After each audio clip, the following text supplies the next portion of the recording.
Hello and welcome to the introduction to our second lesson, Rulers and Subjects 2, where we're going to pursue very much the same themes that we established last week. We're going to look at how governance was established and justified in the late medieval and early modern era, the monarchical forms of government that we looked at last week. Yes. And we're going to, this week though, we're going to have a twist in the sense that we're going to look at some defenses of it, and we're going to look at some challenges to it. Right. And of course, I probably should have said that in the other order because it's the challenges that bring out that elicit the defenses. Yeah. But it's a really important thing for us to see in this course because I think we have a sense, and you'll see more of this in later weeks, but a sense that kind of democracy is something that gets invented in the 18th and 19th century, but here it is being kind of forged in a significant fashion. Yeah. A challenge to an authority that's based on a notion of more people having a say, more people having a participating role in the government of the day. Yeah, modern representative democracy traces some of its fundamental starting points in the modern world to conflicts in the English civil wars, and that's what we're going to be focusing on particularly this week. The 1640s? 1640s and 1650s, right. Yes. And it's really right around the execution of King Charles I of England. So a king will lose his head this week. So that is a challenge to authority. If there's any example of a challenge to royal authority, I couldn't think of a more powerful one. That's an effective one, yes. Yeah. So we have a big question for this week. Our big question this week is, how then, in this context, how did English writers justify political authority around the time of the execution of Charles? How are they framing their arguments? Right. How are they defending their position? Right. And how can we then understand how they understood government in that time period?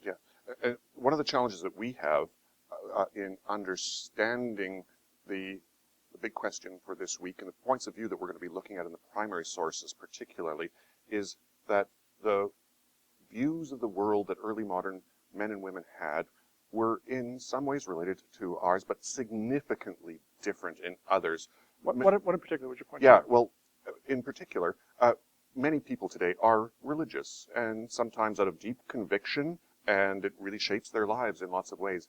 But early modern society in England and across Europe was profoundly religious in all aspects of public and private life.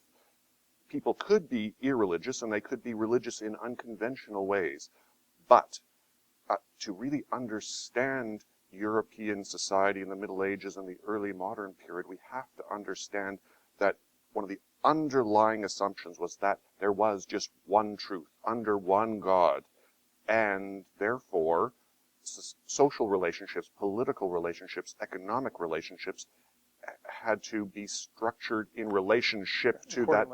And we've seen a little bit of that in our readings and background last week, talking about the great chain of being. Right.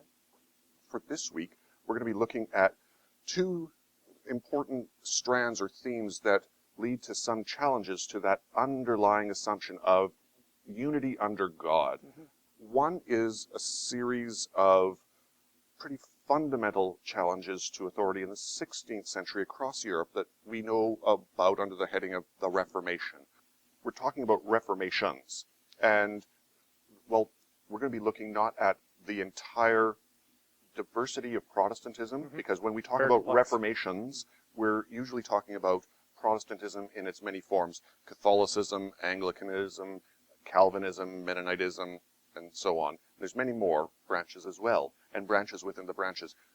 We're going to be talking particularly and learning particularly in our secondary readings and our contextualizing readings about Calvinism, which is important. Certainly one of the most important of those reformations. Yes, and important for European expansion into the Americas, especially the parts of the Americas that we're going to be focusing on in this course. So Calvinism, and also Catholic reform, particularly in its form of Jesuit renewal. Right. The Jesuits were a new order that emerged at the same time that Protestants were emerging, and so we're going to be looking at. So they're Catholics who are responding to the Protestant reformers. Just as the Protestant reformers are. They're anti-Reformation types. But they are reforming as well. Right. They're reforming Catholicism from within. From within. And that was the original intent of the Protestants as well, to reform Christianity the papacy from within, and that in effect broke down. So this is important for understanding how religion might have a political dimension. There's an ideal of unity under God, but this unity has broken down in the course of the 16th century Reformations, both Catholic and Protestant. And we have competing groups all claiming, and this is important, to speak for the same God and the same truth. So that unity is still in place, but with a different sense of how that power relationship exists. Right, and so there are different hierarchies claiming the same authority under God, and these groups, Catholics and Protestants, and sometimes Protestants and Protestants, are at war with one another, sometimes nation against nation, and sometimes within a nation. So that's one important dimension of the theme of challenges to authority for this week, for everyone to understand, particularly when looking at the secondary reading and thinking, well, keeping this in mind for the rest of the course. The second important strand or dimension for this week is to pay attention to developments, particularly in England. In the 17th century, England was ripped apart by a series of civil wars, not just one, but a series, and you'll read about the background to these in some excerpts that we have assigned. But what we'd particularly like you and everyone to do in the course is to look closely at a series of primary documents, just like everyone did last week in the forums. Look at, analyze, read closely a series of primary documents and try to figure out the worldviews, the way the authors understand the world and how they might understand it differently, particularly with regard to how they justify political authority. We've got an interesting document related to last week's selection from King James. The son of King James is King Charles, the first of the British Isles, and he is the one who loses his head in, and that you will find in humorous, well, song form described in Monty Python's song Oliver Cromwell.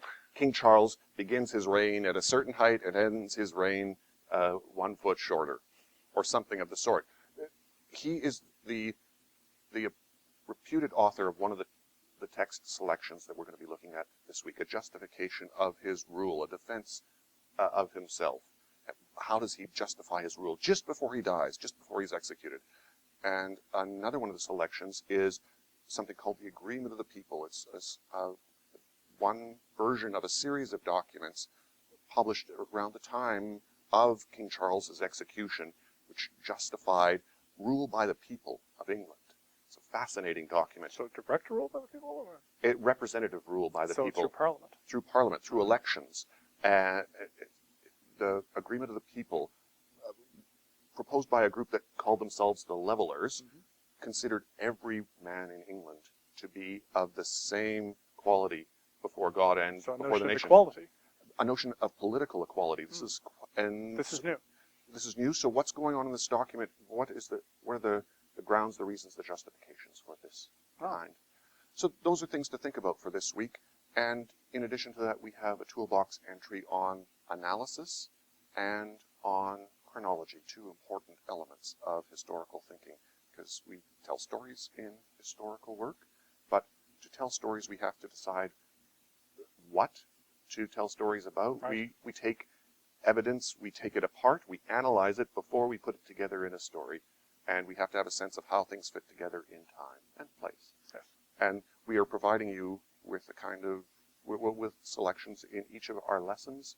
We're giving you a little bit of a sense of the rules that historians use, the standards of analysis, narrative, and chronology in the toolbox. Excellent. Okay, go to it. Have fun.